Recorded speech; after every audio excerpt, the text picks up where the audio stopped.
Você está advogando na área trabalhista, chega um trabalhador e te conta a seguinte situação.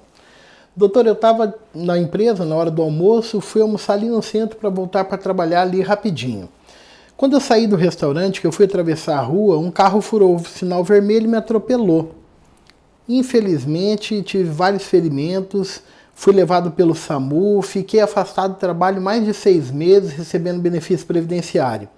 Ontem eu voltei a trabalhar, tive alta do INSS, tive alta do médico, voltei a trabalhar, cheguei na empresa e me disseram que eu estava demitido sem justa causa, que eles tinham contratado outro trabalhador para ficar no meu lugar e não tinha como eu voltar a trabalhar na empresa. Doutor, eu gostaria de continuar trabalhando lá.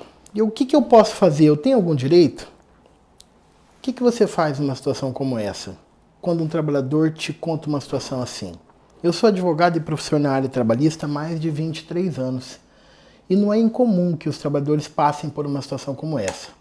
E o que eu quero compartilhar com você que está advogando nessa área, de uma maneira bem prática, bem direta, é como fazer uma ação declaratória de existência de acidente de trabalho por equiparação, com pedido de nulidade daquela dispensa sem justa causa que o trabalhador sofreu, e também uma reintegração ou uma indenização substitutiva, já que a gente vai ver que ou ele vai ter que ser reintegrado ou ele vai ter que ser indenizado lá pelo período de 12 meses. Quais são os fundamentos para isso?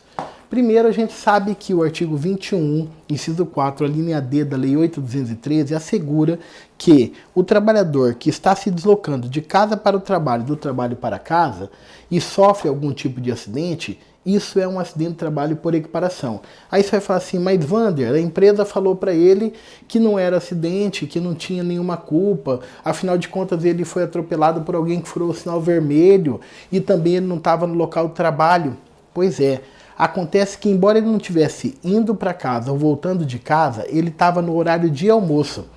E o INSS já regulamentou no seu Manual de Acidente de Trabalho, que é o anexo da Resolução 535 de 2016, regulamentou que o tempo que o trabalhador está se deslocando do local de refeição para o trabalho ou deste para aquele é considerado também como um tempo de deslocamento que se enquadra naquela modalidade de acidente de trabalho por equiparação. Portanto, ainda que ele estivesse no horário de almoço, indo lá, voltando do local de onde ele almoçou, ele sofreu sim um acidente de trabalho. E se ele sofreu um acidente de trabalho, a empresa teria que ter emitido o comunicado de acidente de trabalho que está no artigo 22 da Lei 813. A empresa cometeu uma falta, ela não cumpriu essa obrigação de fazer. E, além disso, se ele sofreu um acidente de trabalho por equiparação, ele tem a estabilidade do artigo 118 da Lei 813. Essa é a fundamentação jurídica, fático-jurídica que você vai discutir nesse processo. A partir disso, como é que você vai construir essa ação? A sua causa de pedir, na demonstração da causa de pedir, você vai colocar a descrição do trabalho que ele realizava, trazendo a prova do vínculo de emprego que ele tinha na empresa, a carteira de trabalho, os documentos, o TRCT, as coisas que ele tinha relacionado à empresa, descrever de maneira bem detalhada como foi o acidente. Ele estava voltando, na verdade, do restaurante onde ele tinha almoçado, no horário de almoço, voltando para o trabalho, porque isso é que vai dar a caracterização da condição do acidente de trabalho por equiparação. Você pode, além de descrever na causa de pedir, você deve, além de descrever na causa de pedir, você tem que fazer a prova dele ter sofrido esse acidente. E você faz isso como? Com um boletim de ocorrência do atendimento que ele sofreu ali. Sempre se faz o boletim de ocorrência quando tem vítima com lesão corporal. Aí você traz a prova do afastamento que ele ficou da empresa, aqueles 6 meses. Isso você faz pelos exames médicos, os laudos médicos e o afastamento previdenciário que você vai obter lá junto à Previdência Social daqueles benefícios que ele recebeu durante aquele período. Ah, Wander, mas ele não recebeu o benefício de auxílio acidente, auxílio doença acidentário. Não tem importância, porque foi por culpa da empresa que não emitiu o comunicado de acidente de trabalho. E, finalmente, você tem que trazer a descrição de que ele foi mandado embora sem justa causa, tá? A prova da dispensa imotivada, trazendo o TRCT e outros documentos dele.